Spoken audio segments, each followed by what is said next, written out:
David, hey, Hey, Brother. Can you hear me okay? yeah, I can hear you perfect. Nice. How's it look? No, it's a nice look. I mean, I don't know. Where are you shooting from? You're at home? I went in upstairs to my office because I've been working from outside in the backyard and it's been absolutely beautiful, but I think there's probably too many distractions. And yesterday I was on a conference call and the parrots came over to eat and they were complaining I didn't have food in there. It just disrupted my whole call. Oh, fuck right, with your Yeah, with those your parrots. bird food feeding and Yeah, that whole thing, right? that's right. That's right. That's right. So I mean, so yeah, it's totally cool. Cool, So man. So let's see, man. We're kind of doing this on the fly today, but I'm so happy that we're doing it because, by way of introduction, this is the Extraordinary, TXO for short. My name is David. I'm here with David Leonardo, who, first of all, is a very close friend of mine, and also the CEO of ChillN, nitrogen ice cream. And we're here to essentially to discuss that. But I should, by way of introduction, also say that David and his wife Carolina, who's also a dear friend, and I have shot now since I think 2014 a series of conversations, which I myself and my producer will begin to share and add, which basically covered a series of interviews right before you guys got married, right? Right that's right. after you got married, right before your first child, Milan, was born. Then we shot again after Milan was born and before your second child, That's right. was Joaquin. Joaquin was born. That's right. So that's it's almost sort of it's an incredible series that we've shot and sort of very intimate series. We really discuss. I think because we all know each other so well, that's allowed us to discuss so much. So that we'll see some of that too on the Extraordinary. But today we're really here to discuss your role of a in a way of a startup, right? A real essentially. So Yeah. I thought I'd start by asking you, and I honestly don't even remember this. Um, how did this opportunity present itself? What were the circumstances?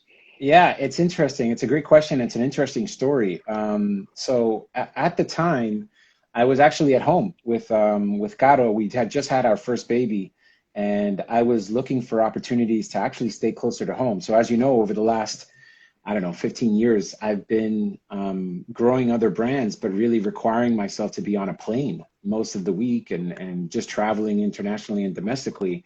Yep. And right before the birth of my first son, I really kind of said, I'd really like to find a way to stay close to Miami. And so outside of Burger King, there really wasn't a lot of franchise opportunities in Miami. And I had already had a stint in Burger King at the start of my career.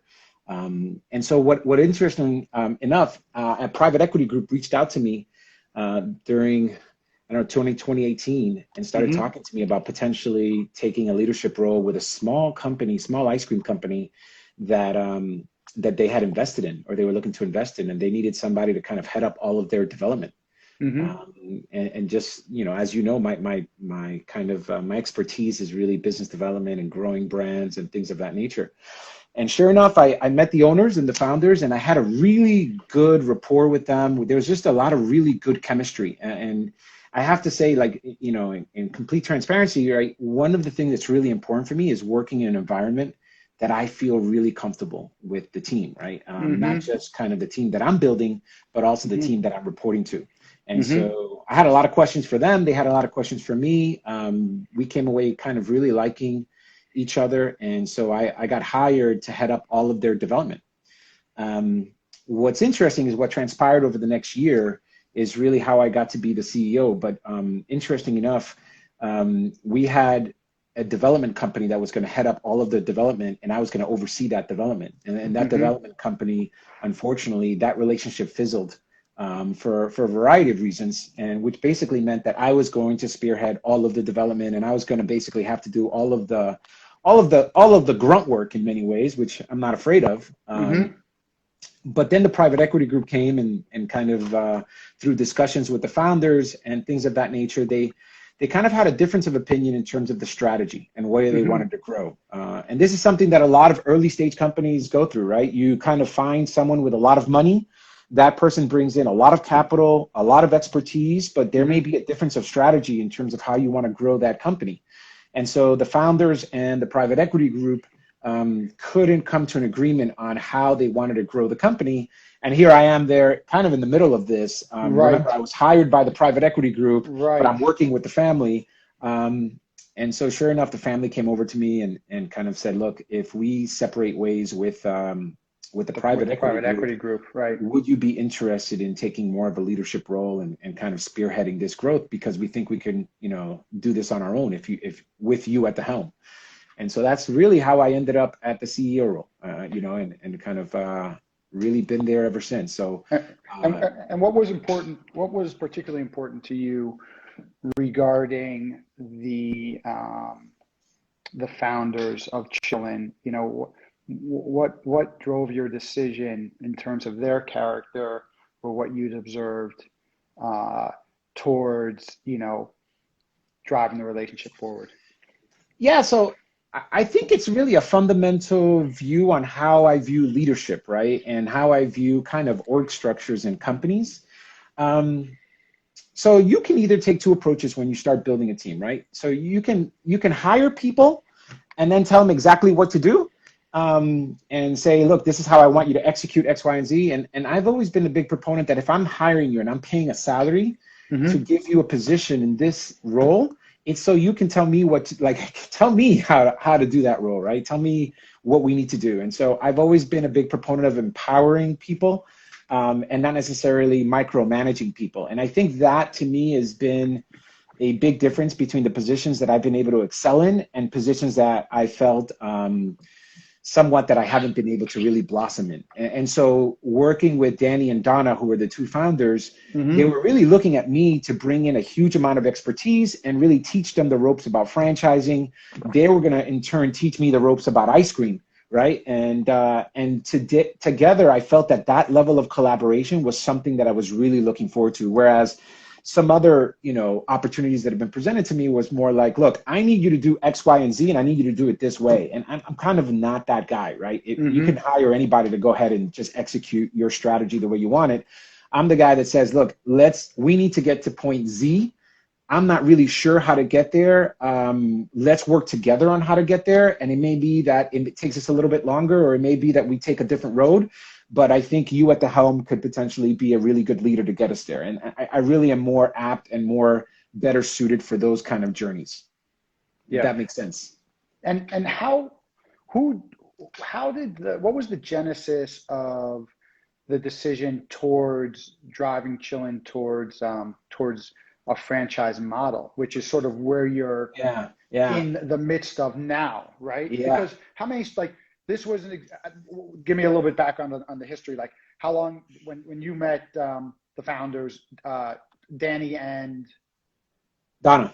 Donna, um, what stage were they at? Obviously, they had a number of stores open, doing really well, right?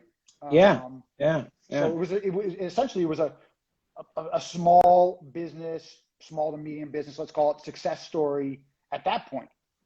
Yeah, yeah. So I mean, their path is not too different from a lot of mom and pop businesses. They were a family-run business for 7 years at the time, and that's grown a lot. They had a huge rabid following, like a very loyal following down here in Miami. And I think what happened is over the years, they've had hundreds and hundreds of people ask them about potentially taking their brand internationally, or potentially franchising, Mm-hmm. or potentially licensing. And they're definitely wanted to grow the brand. They just didn't know how. And so what's interesting is they started doing a ton of homework on how best to grow the brand. They pursued a licensing strategy for a couple years, and realized that the licensing strategy, if you want to grow through licensing, didn't provide a lot of the restrictions and controls that you would want if you're going to franchise, right? They just literally license the name, license the brand, and license the operations. But, should you come in and want to enact a lot of different marketing campaigns, a lot of different things, licensing is probably not the easy way to go. And so the family decided that, look, if we're going to go down and do this right, let's wait until we're ready to franchise. And in 2018 is when the family started looking at franchising as an avenue for growing the brand. And that's when they started attending a lot of these small conferences across the country that really introduce basically small business operators on how to grow their business through franchising. But I will say this, it's not for everyone, right? Not every business is suited to franchise. I would say this is a unique business in the sense that Danny, specifically Danny, has a ton of skill set that really cater to franchising, right? He's very meticulous in the way he looks at technology, the way he looks at metrics. Yep. He knew a lot of things that a lot of mom and pop business owners are not in the weeds of their own business, right? And so that kind of stuff lends itself to very good franchising, right? The other thing that really, I guess, caught my eye is, unlike other brands, what you really want in a franchise concept is something that can scale, right? Mm-hmm. So you have a good sandwich shop, right? Mm-hmm. Or you have something that's great. You think it's a great pizza shop. What you really need to make sure is that when you start opening stores, that the experience and the quality of that product is going to be exactly the same, regardless of how many units you open, regardless of where you open it. And so creating that consistency across hundreds of brands, hundreds of locations, is something that's paramount. And Danny created technology to ensure that, right? And so that to me was a big selling point, the automation and the technology that really sold me on the ability for this brand to scale up. Yeah, and I want to get back to, because I know technology is something that's primary. It's a primary focus of the business now. I want to come back to it, but I think there's something even more fundamental that occurs, and I think it occurs amongst the relationship you were looking for, and I think it is now occurring amongst the relationships that you're looking to develop with potential franchisees. And it goes back to the issue of, to me, values and ethics. And I recently saw a post where you talked about being very selective potentially about who you will enter into relationships with on a franchise basis, because it's so important of the path that's set. And to me, it speaks to really values and ethics that you're trying to establish. Yeah, and look, that first starts at the corporate level, right? And I think the team you're building here at the corporate level, it starts at the store, even at the store level, right? And that goes all the way back to COVID, and I'm sure we're going to talk about that. But how we treated our employees throughout this crisis, how we were there for them, how we manage this entire crisis kind of is reflective of the value system that we try to adhere to. And really, it's at the cornerstone of it all is really what I'm all about, which is family, right? And so whether it's my family in the four walls of my home or whether it's my family at work, right? I want to treat you as if, you're a family member, right? And what I want to do is I want to look for investors to come on board that have that have the same value system, right? That are great business people, are great at the P&L and great at finance and great at driving business and understanding the fundamentals of being a good business person. But at the core of it, you're not going to have a successful business if you can't treat your employees well and you can't understand the power in customer service, right? And so that's all connected to your value system, right? As a brand, but also as an individual. And so that's something that is at the corner of everything we do here. And listen, we're at a very, very early stage. So it's a really important thing for us to bring in the right level of people, because I think I mentioned this in a previous post, is that those people that I'm approving today to be franchisees are going to be the people that get calls from future candidates. And they're going to be getting calls and they're going to be asking, hey, what do you think about the brand? Did they deliver on their promise? Did they, is it everything you expected it to be? And so That's kind of why I'm putting so much emphasis on making sure that the first set of franchisees that we bring in, meet all of those things that we're looking for. And what does a potential franchisee want to see from, what are they evaluating that because ultimately they want to invest in a company that can grow, right? I mean, it behooves Yeah. them to pick a winner and be sort of ground floor that that hopefully will build to many, many units. And so, what do you think that they're evaluating Yeah, of look, you guys?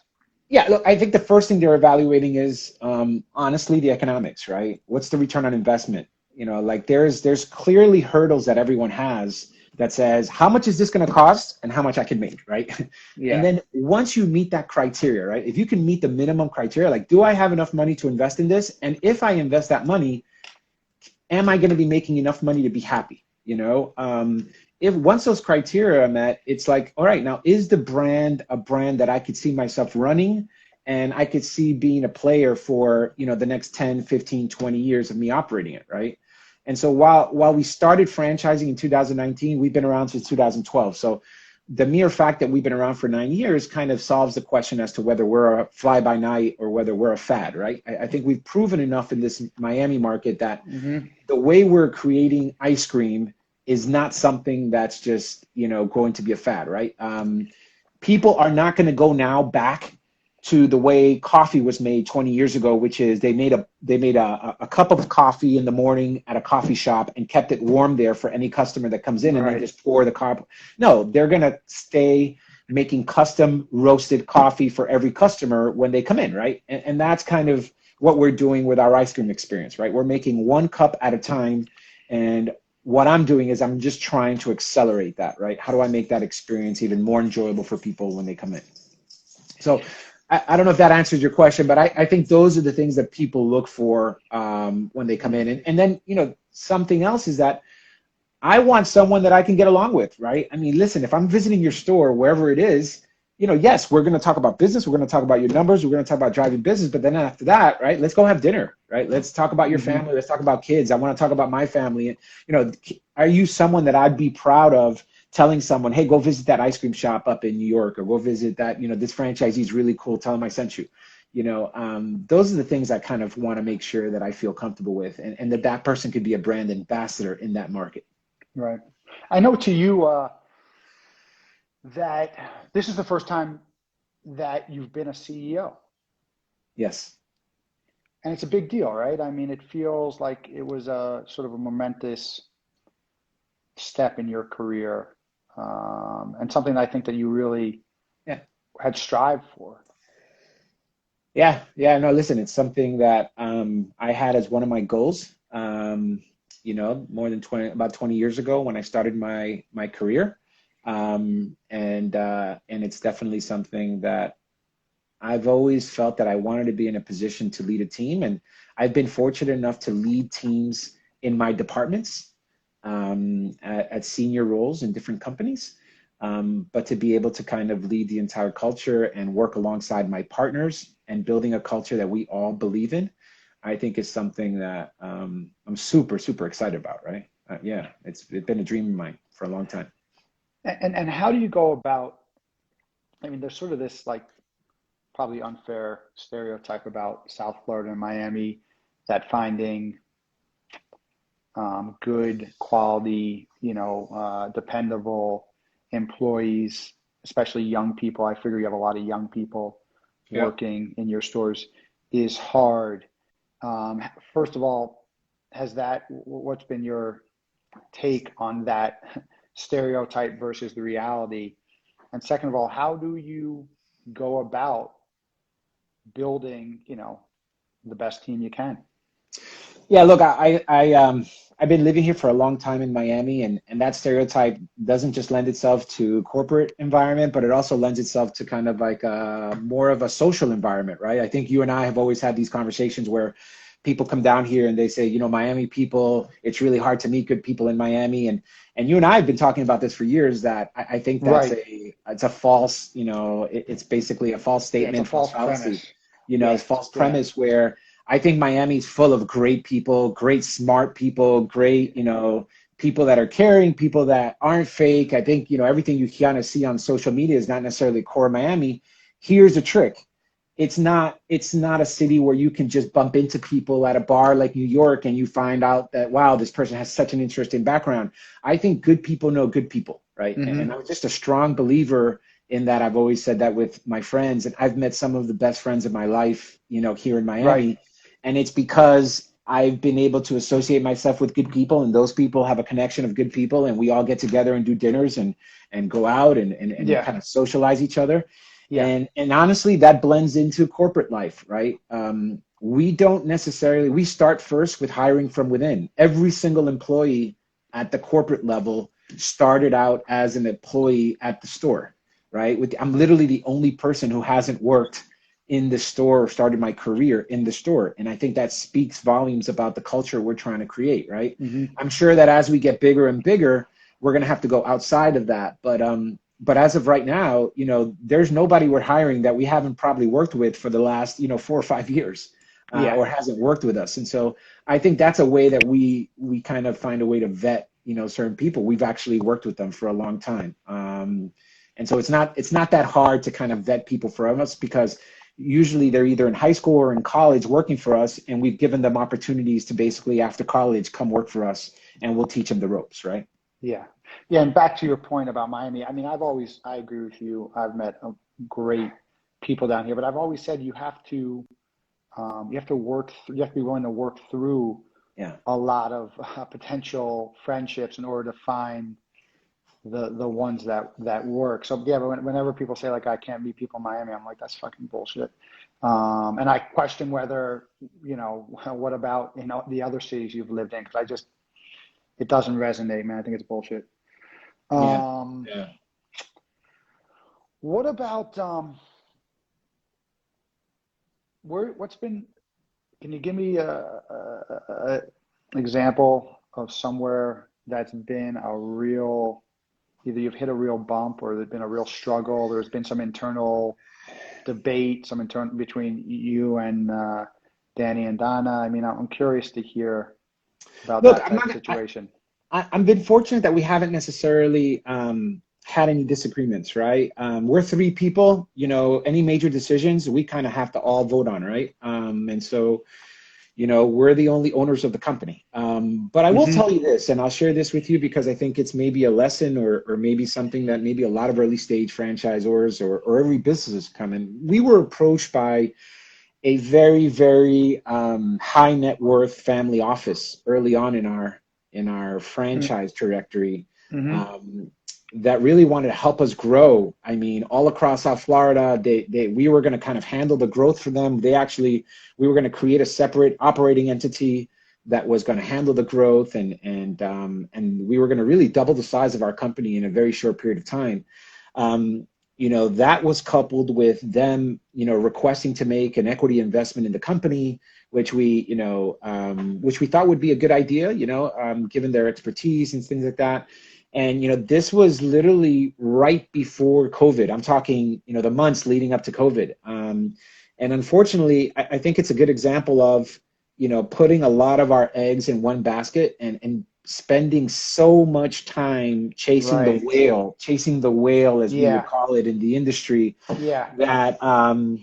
that we lost a little sight over, the importance of hitting singles and doubles, if that makes sense, right? Yeah. I remember Um, when you were going through and it was just like, fuck, we got to close this deal. we This got to deal's close this right deal, there. right? It's Yeah, right I mean, on you're a the startup, precipice. you're Yeah. cash strapped, you're trying to make money, and you're trying to you're trying to make payroll, you're trying to make rent, you're trying to do all these things, and then these guys come in with the golden egg, and they're like, we want this, we want you to change this, we want you to, and you're trying to make And you're fucking jumping around trying yeah, to you're please doing. them.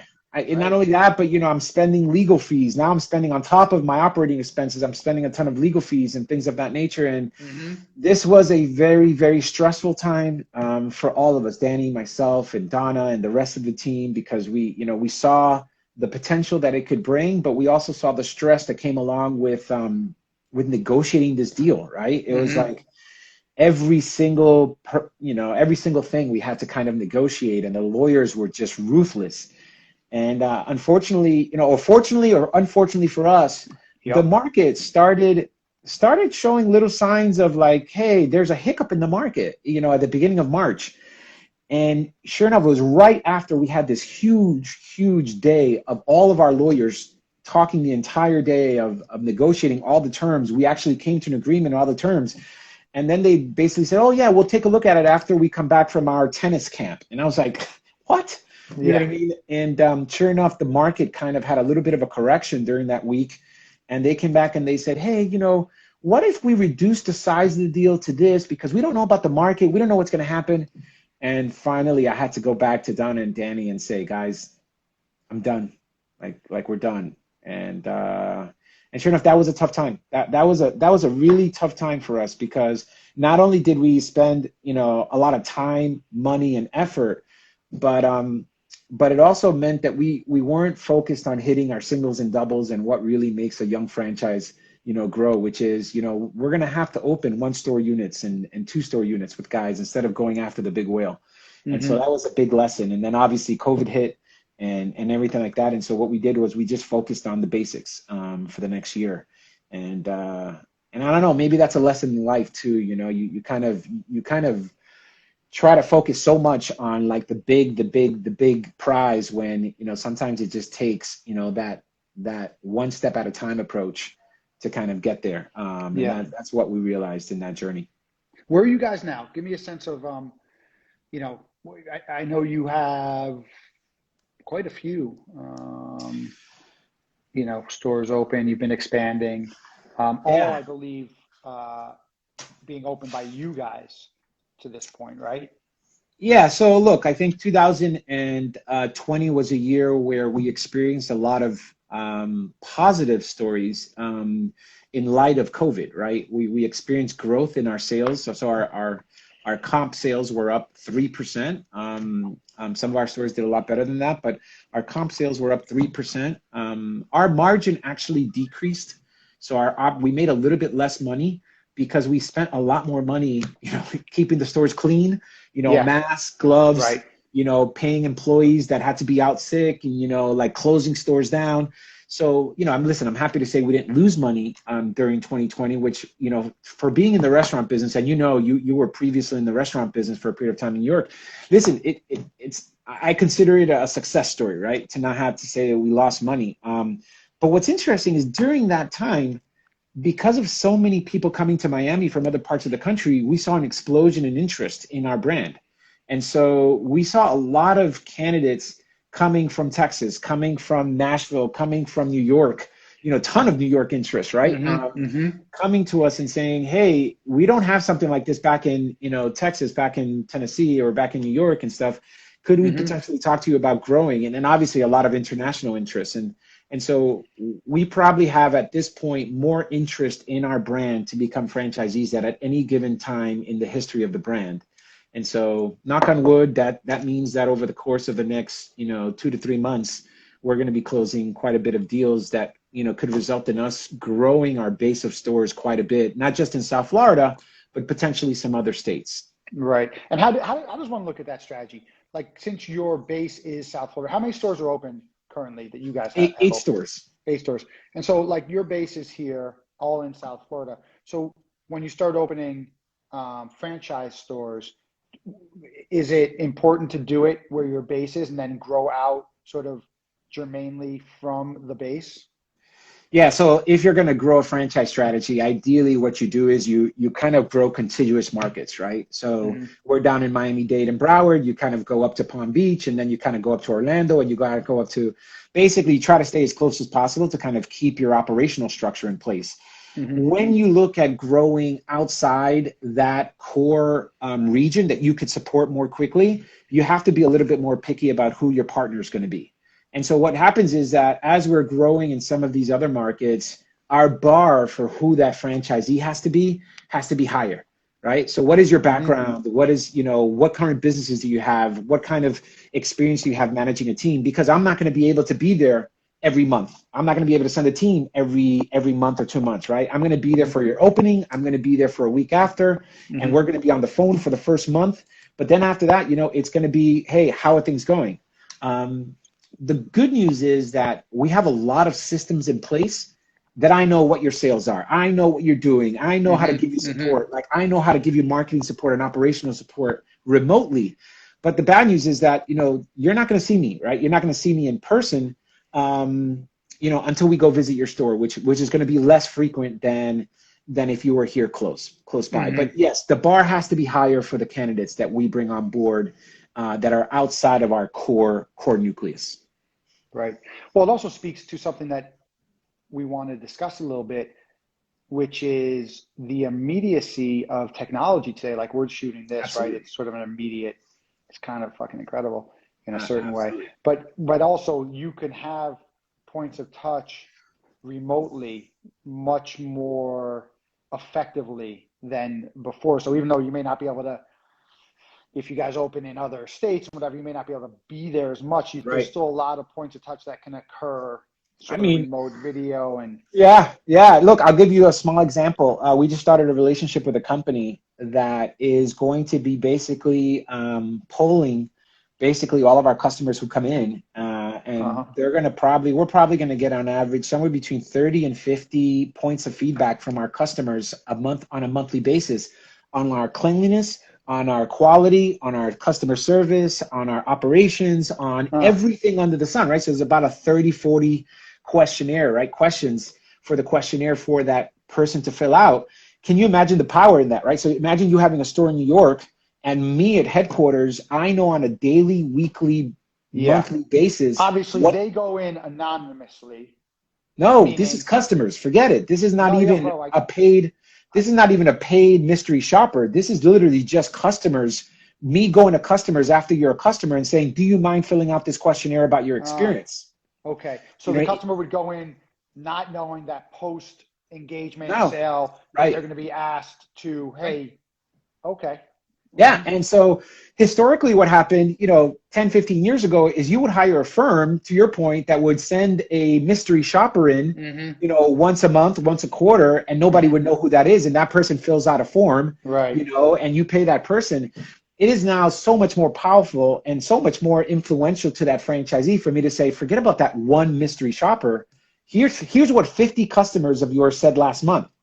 Your cleanliness is in the top 2% in the entire system. Your customer service is in the top 15%, but guess what? Your speed of service is one of the worst things about it. And here are some of the comments. So let's work on that. Speaking hypothetically, right? That's how technology is giving me the ability to scale regionally without necessarily building in the infrastructure to support that and have transparency in there. Does that make sense? Yeah, of course, man. It makes sense. Yeah. How do you and Danny and Donna break down sort of division of labor? Yeah, so Danny is our COO. Anything operationally driven, anything also, he's really our CTO as well. That's his core. I like to say we're as much of a technology company. We just happen to listen. We're a technology company that just happens to sell ice cream, but he's literally the brains behind all of the technology that you see being implemented in our store, and understands the operations and all of the equipment hardcore. And so my core is really growing the brand and making sure that we bring the right set of partners, making sure the culture that we develop, not just in the four walls of our corporation, but literally, as we expand, is the right. So I'm really kind of implementing the vision and strategy of what we want. And then Donna is kind of what we call the mama of the group, but she basically spearheads a lot of the design, a lot of the interior design, and a lot of the kind of relationships with a lot of our vendors. So really, as we develop more vendor relationships, especially on the logistics side, especially on the product side, all the product relationships, she kind of has, oversight in terms of that. So that's really how we manage kind of the separation of powers there. And give me a little bit more. I know you mentioned the sort of feedback process whereby you'll sort of aggregate this information from customers going forward. What else would you specifically highlight regarding technology that can advance your platform? Yeah, well, look, at the core of it, at the core of it is really the fact that we have basically developed proprietary software and hardware to automatically dispense the cream into the bowl, depending on how you're ordering and what you're ordering, right? Hmm. So imagine in a world where somebody just has to type a button and that bowl basically gets a small, medium, or large, ice cream or yogurt or whatever the base may be. And then the employee then puts the flavor in manually and then puts in the bowl underneath the mixer, types in the order again, and that mixer automatically knows how much liquid nitrogen to dispense into the bowl and for how long to mix the bowl for, Hmm. right? And it literally knows when to stop, right? So we've developed an entire system. What does this do? It actually allows you to do more ice creams per hour than a traditional ice cream shop, right? Remember, for hundreds of years, we've been creating ice cream at a warehouse, hundreds of miles away. It gets developed, large scale, and then it gets, distributed across the country to all these little ice cream shops, right? And very few times you see people creating ice cream. Or what happens now is that people are creating ice cream at the beginning of the week and they leave it there in the ice cream freezer in Hmm. the front and you get to pick. We're not doing that. Like we literally just have raw ingredients and we're creating the ice cream right there in front of you, right? In under 2 minutes. So my goal is how fast can I make that production of ice cream so that we are the equivalent of what you get at Chipotle, right? If you go Hmm. into a Chipotle, you can literally create your burrito right Hmm. there, and that's no different than what we're doing for you, right? We're adding the cream, we're adding the flavor, we're Right. mixing it, we're creating the ice cream. Thank you. You know what I mean? It makes a lot of sense. Also, on a more sort of primordial level, ice cream to me is so much about, uh,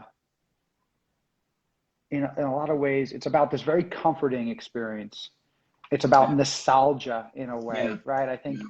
parents will bring their children, and there's Yeah. this feeling of this is something I used to do with my parents, Right. and that coupled with the fact that it's the competition, the amount of brands, and just in store, in supermarkets, and also, the ChillNs and the of the world versus the various other, whatever, some of the better known ones, the Haagen-Dazs, the Ben and Yeah. Jerry's, the single operator, the you know Yeah. Gelatos how and like all that stuff. Right. all that stuff. How so you must sort of theoretically think about that a lot, and have to figure out, like, how do we distinguish ourselves? Yeah, so look, you're absolutely right. And the way I've kind of looked at this is we're going to distinguish ourselves two different ways, right? First is we're going to focus on making sure we have best quality ingredients, right? That's what's going to get people to keep coming back, but not just the quality ingredients, but at value, right? So we're never going to be that $15 a cup or $12 a cup, ice cream. We're going to try to provide value Hmm. and good quality because we're going to make our business. And the reason our sales are higher than those other franchise concepts you mentioned is because we get a lot of repeat customers, right? So Yeah. if you can come in and get a small for $5, $6, you can come in with a family. And to your point, we've seen more growth during COVID. Why? Because people aren't going to go out to that expensive dinner. They're not going to do that. But there's something about a guilty pleasure, and there's this nostalgic kind of experience about ice cream, right? Um, and so you're going to kind of still experience that with your family, but our goal is to make it affordable, to make the quality amazing, and to make sure that you get in and out at a good time, right? And so I Hmm. think where we have a very big competitive advantage is typically you wait in line for your ice cream, and if you have two or three kids and you're waiting 20, 30 minutes for an ice cream, you may go check it out that one time, but you're not going to go back, right? And so my goal is that from the time you order to the time you pick up, that experience is as quick as possible. And obviously there's a little bit of an entertainment factor with the kids looking at it being made and things like that, Hmm. but Hmm. what I try to tell people is that entertainment factor gets them in the door once or maybe twice, but really Hmm. what gets them to come back time and time again is the quality, the value, the customer service. Those are the things that keep coming back, and that's where I feel we beat out the competition, right? Yeah. That's what I feel, and that's what I'm banking on for us to grow. And tell me a little bit about, quickly, about the how the delivery services, the Uber Eats and the Postmates of the world, Yeah. how they affect your business positively, negatively? Like, what's your outlook on them? Look, I think it's become a necessary evil. Let's just put it that way, right? So like before COVID, 2019, our delivery sales were 9% of our business. No problem. We paid a 25% fee. Is You that know, what it's the it is? cost. Yeah, it was about 25? 20, 25, between 20 and 25%. You know, And some of them are 20. is that baked into the price, or actually those prices elevated, meaning? So we had basically standard pricing, right? We had the in-store pricing Yeah. in the Uber platform, and there was a period of time that they would actually enforce that, right? I think what COVID did was not only did it drive more people to online, but what it also did is it changed our entire P&L, because now that 25% fee, where it was being distributed at only 9% of our sales, you know, we were doing, you know, 60, 70, 80% of our sales through delivery. You know what I mean? During the worst of COVID, you know, during the and worst. using the services, not trying to do it No, in-house. using services, right? Yeah, Right. absolutely. Doing the services. What we had to do immediately was do a couple things. We first created our own order online, pick up at store functionality. So for those people who maybe are okay with leaving the house but don't want to wait outside, don't want to wait in front of the Right. store, we actually gave them the opportunity to. The other thing we did was we quickly said, hey, we need to increase the price online. I'm sorry, we had to increase the price to offset these, you know, these fees, and we did not see a drop off. I think people really understood that, you know, you're paying for comfort and you're paying for, you Yeah. know, some privileges there. So we had to increase the price, and we saw growth. We saw growth in our business, and we ended up 2020 about 33% of our sales were delivery. We're hovering right now at around 20%, 25%. I don't think we'll ever get back to Okay. 9%, but I do, you know, that's kind of the nature of where we're at in terms of delivery. Now, in terms of executing, this is where I think we have something that's really great, right? Your typical ice cream place can't really execute it because they're putting the ice cream into a cup and literally giving it in a bag to the delivery guy and hoping that he could get there as quickly as possible. What we're actually doing is we're creating the ice cream normally. We're taking that ice cream cup and we're actually putting it in a ladle and like dipping it in a canister full of liquid nitrogen for a period of time. Mm-hmm. When that cup of ice cream comes out, it is rock solid. It's like you can't consume it at Yeah. that moment. We put it in the bag and Right. it's good for 10, 15 minutes. So by the time you get it home, you know, I say this at nauseam, but like it's literally as if we were handing it to you over the counter. And that Yeah. is literally one That's a of the real biggest benefit. advantages, Yeah. Yeah. It's huge a real benefit to benefit. us executing that. Right. Yeah. Yeah. So that's that. Yeah. Um, I've been reading a little bit about I'm sure you've seen it, sort of scandalous, recent history of McDonald's with, the CEO, previous CEO. Have you seen this stuff where the previous CEO was forced out, some, sort of Yeah. potentially sexually inappropriate relationship Yeah. inappropriate relationships with subordinates and all this stuff. And I'm just curious, like, do you have any great stories of scandal in the franchising world? Oh God. Anything stand out? Maybe not even that, that personally, just that what are the, I mean, it's a kind of Wild West world, right? Or at least it was. I think it was, right? I think definitely, you know, there's stories of, you know, we had executive offices back when I was a very junior person, but we had executive offices in one of my original companies that had showers attached to the executive offices, right? And some of the executives would dictate their notes, you know, in the shower while, you know, they're, Right. you know, I don't know. It Yeah. just, you know, you know, the corporate environment today is completely different. I think, you know, shame on those individuals who don't understand or can't control themselves and you know aren't necessarily you know I don't know, it just says a lot more about the individual. And maybe honestly, I think shame on the board of directors and some of the rest of the corporate staff, because I think, they try to claim like they don't know these things, but people know. I think that the problem is that the story gets out, right? So it's not, when you hear these stories get out, it's not like all of a sudden it's a shocker to the people in the company. It's just that it got out, right? It's not, Right. I've worked for many, many companies that you just know these crazy stories about the executives, and it's not so much that, maybe they're doing things inappropriately sexually, but, they may be bullies, they're horrible bosses, they mistreat their employees, they say inappropriate things around employees all the time. I've been around these environments, and I think it's obviously curtailed to a high degree now because of the environment we're working in. But I think it's probably something where a lot of people in corporate America were used to working under, Yeah. and they just kind of, so when these things blow up, I guarantee you that the last people who were surprised were the people, at the top of the at the top of the corporate ladder at these corporations, right? Yeah. Um, Let me turn a little bit towards, your personal life and your home life, and Yeah. um, so you now have a baby, a real baby, right? Only what, a couple months old? What are we talking? Almost 3 months old, Almost right? 3 months old.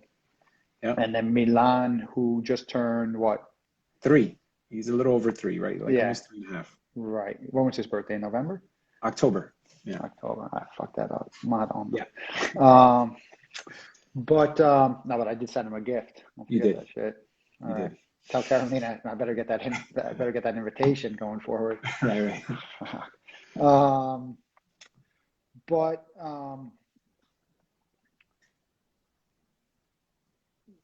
the particular challenges of running a company, having two small children at home, Yeah. um, going through this pandemic, which I know for children, in some senses, has been a real challenge because the social skills, Yeah.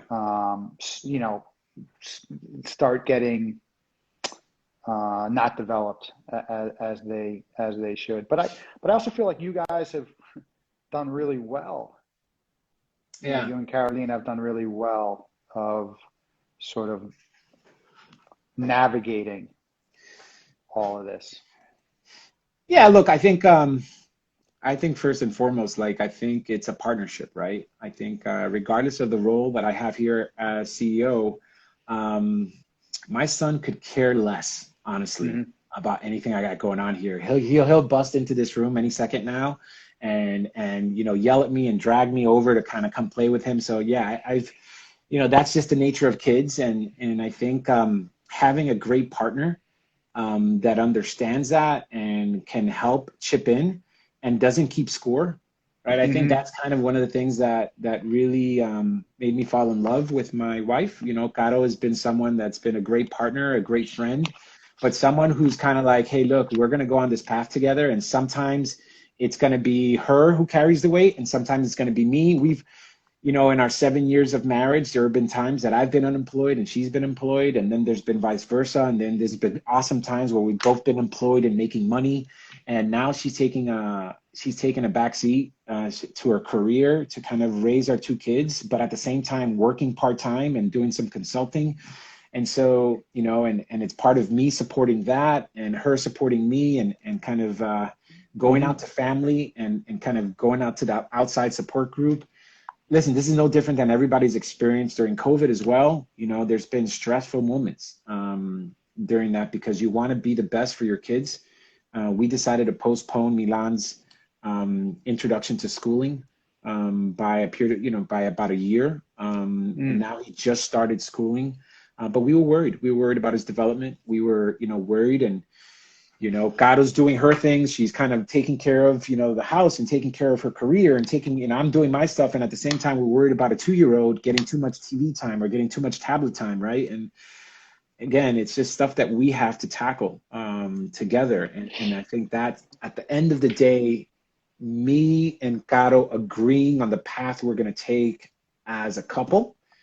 And this is not just how we're going to raise our kids, but how we spend our money. Where do we vacation? Who do we have dinner with because of whatever reasons, right? We kind of do it as a unit, right? And I love that about her. And I think I'm sure a lot of families out there are doing the same thing with their partners. Yeah, figuring it out.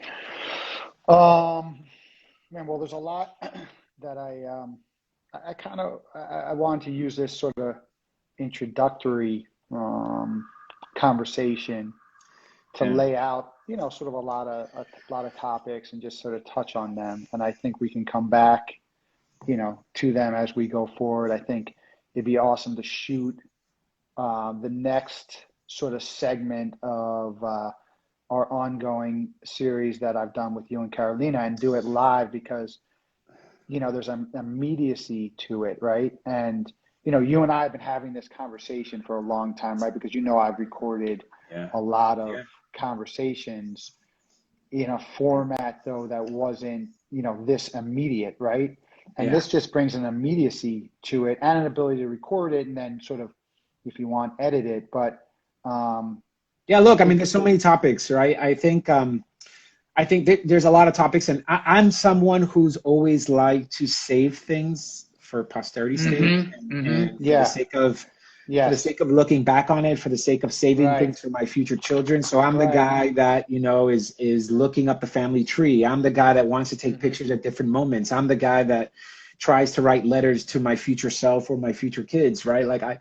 And so the ability to do these interviews with you is something that I've always really enjoyed, because I can look back on it and say, my goodness, this is a video of me and Caro before we got married. This is a video of me, Joaquin, and Milan, enjoying something. And so I really, I thank you for taking the time to do that. And I think that they're powerful because you get into some really deep and tough topics, right? Which I think are really good to talk about, right? Yeah, because, I try to. I know. Yeah, I think it's just because I think that, like, if I have you on, and it's like there's always a fine line, but if it's just like you publicizing the brand, it just becomes fucking boring. Yeah, you know what I'm saying? yeah, Like, it's like it just becomes a bullshit PR. Like, listen, I think it's amazing to hear stuff, but if it's just that, it's like, and so many. The issue is, who's willing to speak up in an authentic voice and talk about real issues. That's what it comes down to. But look, if it's just publicity, to me, it's you're not the guy. You're not the guy. Not that interesting. Yeah. You're not the guy. And look, and that's what I like about you. You're gonna ask me tough questions. You're gonna, and I welcome that, right? Because we're at a stage right now where we're so young for a company, right? We're so young that we're going to make mistakes, right? We've made mistakes. I shared that one with you of going after the whale, right? We're cash strapped, and we have to keep funding the company, and we're doing all this stuff, right? And we've had some really good growth during COVID, our margin erosion during COVID, but that's because of, all of our expenses and stuff like that. And so hopefully I look back on this time and say, wow, we did that interview when I had one franchisee, and look at us now, right? Right. So I kind of like that. That angle to it. So I like to say this. I'm going to tell you the good, the bad, and the ugly about us, or myself, right? I'm going to tell you how it is. You can make a decision. You can become part of the family. And if you don't, want to become a franchisee, that's totally fine. Hopefully we have you as a customer, but you'll never be able to say, hey, you know what? He wasn't honest with me, or, hey, he wasn't, he wasn't transparent with me. Right. And I ultimately think that will win you more really solid franchisees, because authenticity, honesty are values that ultimately should be very highly sought, and it's not just, portraying some rosy picture. Obviously, like you said, hey, people are going into this to make money. They want That's to, right. That's right. And that is a basic thing. But I think people also, want to be involved in enterprises that value their employees, that value each other, that value honesty and ethics and values. You know what I'm saying? Yeah. And look, here's the thing too, is that COVID, if anything, COVID's highlighted this. we've seen a huge change in our labor force over the last 12, 18 months, right? And so many people have been laid off, you know, and a lot of people are asking themselves, do I really want to go back to corporate America? Like, can I start my own thing, right? And so some people are like, look, I don't want to start my own thing because I don't know where to go. And that's probably where franchising might make sense, because you're literally being given a playbook, right? Follow this system, right? And so you can get into an environment. Granted, it takes an investment, it takes commitment, it takes buying into something, but there is a big, it's interesting because franchising has always seen a huge growth when times have been bad economically, you know, because more people have said, I'm either like not made for corporate America, or these large layoffs have driven them to actually consider finally becoming their own boss, but they don't want to go full scale their own boss and have to create everything from scratch. And so the in between many times is franchising, right? It's less risky. It's less risky. You have a system in place. You just got to follow the manual. You got to follow everything, and you kind of have a business, and you can kind of be your own boss, right? Yeah, an entrepreneur with a support system, with a team, with a that makes a lot of sense. We didn't get to touch on, but fuck it, we'll do it next time on because I think a lot of it does tie back to your ethos around a lot of life, which is you know, your wrestling career. And all that. So I think we should talk about that.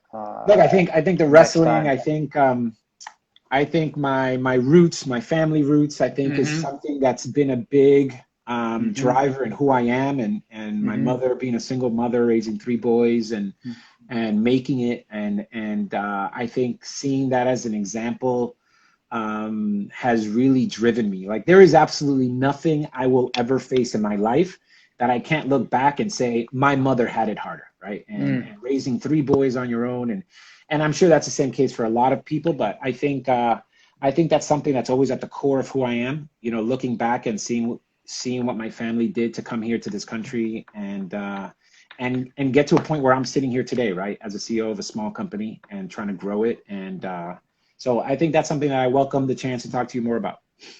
Yeah, definitely.